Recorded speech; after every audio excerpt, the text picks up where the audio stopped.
नमस्कार, मी आबा माळकर. आपण पाहत आहात लक्षवेध. गावाल्यानो, मी लहान होतय म्हणजे साधारण 35 वर्षापूर्वीची गोष्ट तुमका सांगताय. आमच्या गावामध्ये दशावतार नाटक होता आणि त्या दशावतार नाटकामध्ये दुर्योधन आणि भीमाची लढाई होती. प्रयोग सुरू झालो, वाद्य वाजूक लागली आणि दुर्योधन भीम लुटूपुटूची लढाई करूक लागले. पण काय झाला माहित नाही. त्या वाजणाऱ्या वाद्यांनी भीमाक चेव इलो आणि भीम दुर्योधनावर वर अक्षरशः तुटून पडलो. सगळे गाववाले स्टेजवर धावले आणि त्यांना बाजूला केल्यानी अचानक भीमाक चेव का चढलो मित्रांनो? तर भीमाक चेव चढलो त्या वाद्याने.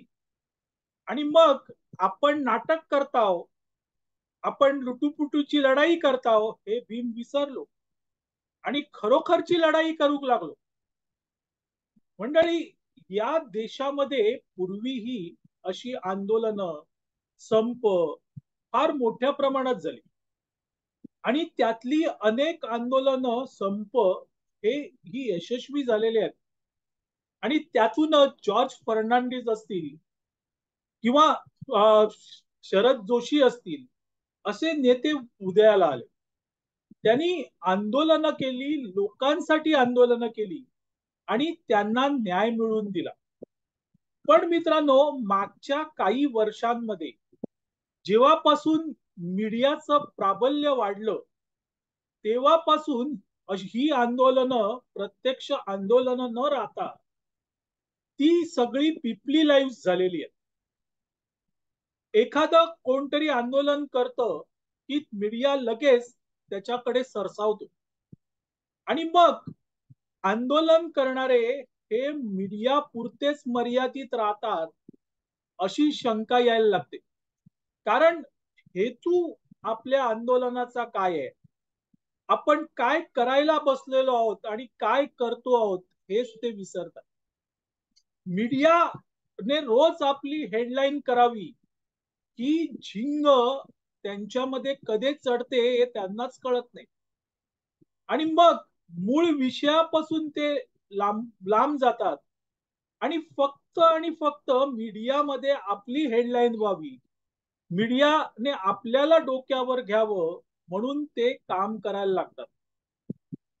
मराठा आंदोलन जे यांनी सुरू केलं, त्याची ही अवस्था काही वेगळी नाहीये मित्र.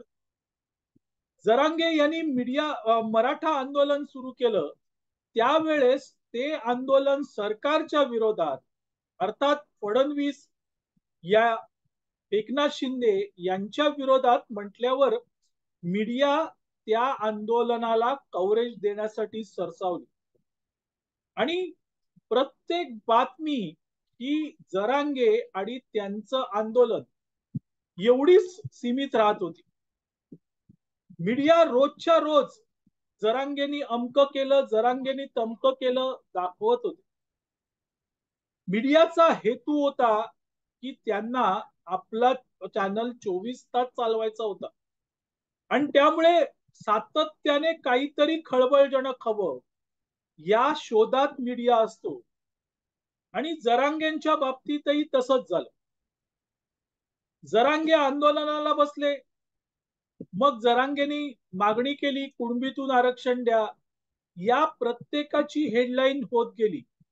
एखाद्या दिवशी जरांगे काही बोलले नाहीत की ती हेडलाईन नसायची. आणि मग मित्रांनो, मीडियाची जरांगे यांना कधी सवय झाली हे कळलं देखील नाही.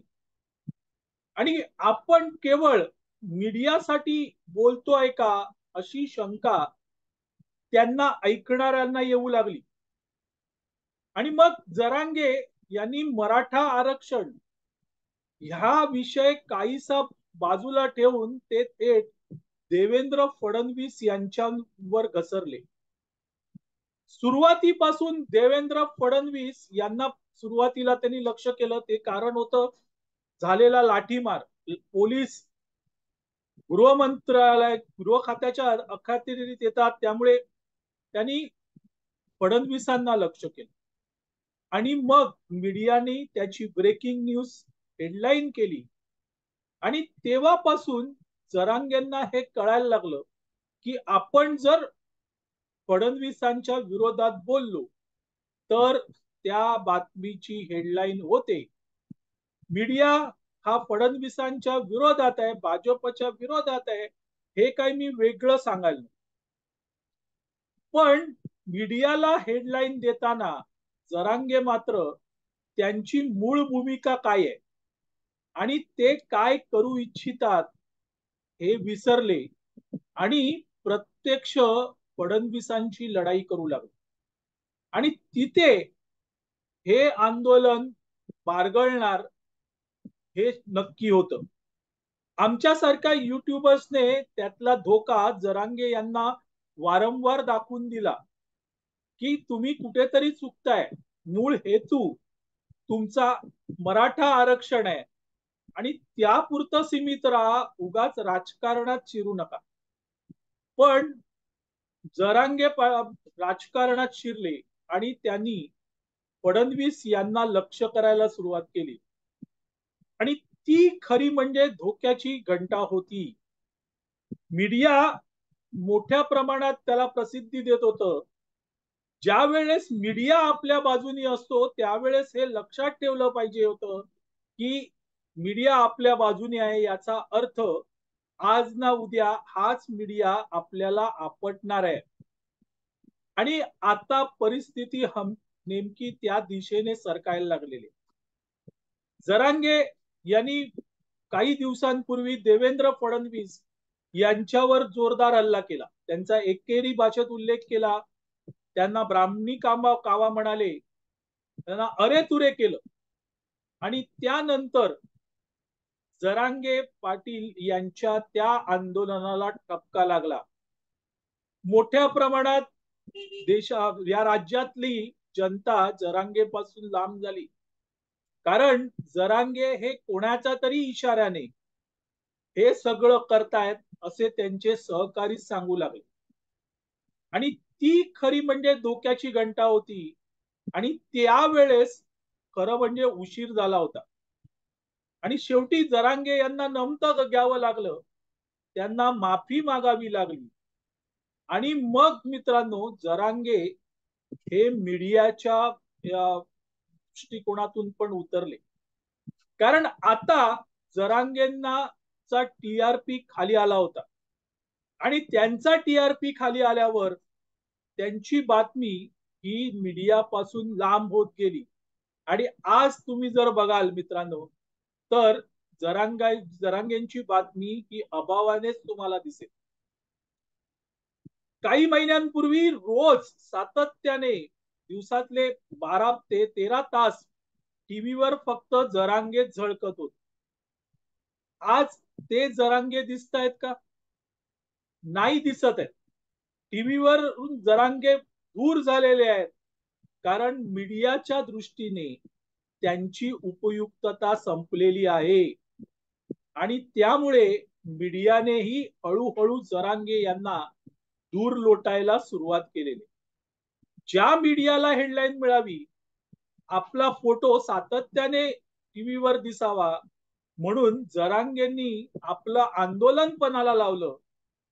आज तोच मीडिया जरांगेंपासून हळूहळू लांब जातोय. कुठल्याही वृत्तवाहिनीवर आता जरांगेंची बातमी नाहीये आणि हे जरांगेंना कळलं. आपण आपलं आंदोलन हे मीडियासाठी चालवत नाही आहोत. आपण आपलं आंदोलन हे गोरगरीब मराठा जनतेला न्याय मिळाला पाहिजे म्हणून चालवतो आणि तो न्याय मिळवताना जिथे माघार घ्यायची असते ती माघार घ्यावी लागते.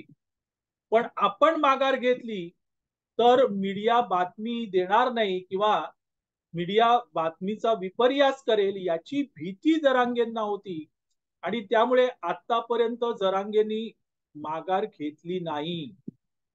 आता मात्र त्यांना माघार घ्यावी लागते कारण त्यांचं आंदोलन, त्याला लागलेले पैसे, त्यानंतर आलेले जेसीपी, एका दिवसाचा हॉटेलचा खर्च इंटरनेट सुविधासाठी उधळलेले लाखो रुपये हे सगळं सगळं बाहेर आलेलं आहे. आणि अशा वेळेस मीडिया ही दूर गेलेला आहे. आणि म्हणून मी म्हणतोय की आता मीडियानेही जरांगेंना दूर लोटलंय. असो मंडळी, तुर्तास इथे थांबतो. आपल्याला हा व्हिडिओ आवडला तर लाईक करा, शेअर करा, लक्षवेधला सबस्क्राईब करा. धन्यवाद.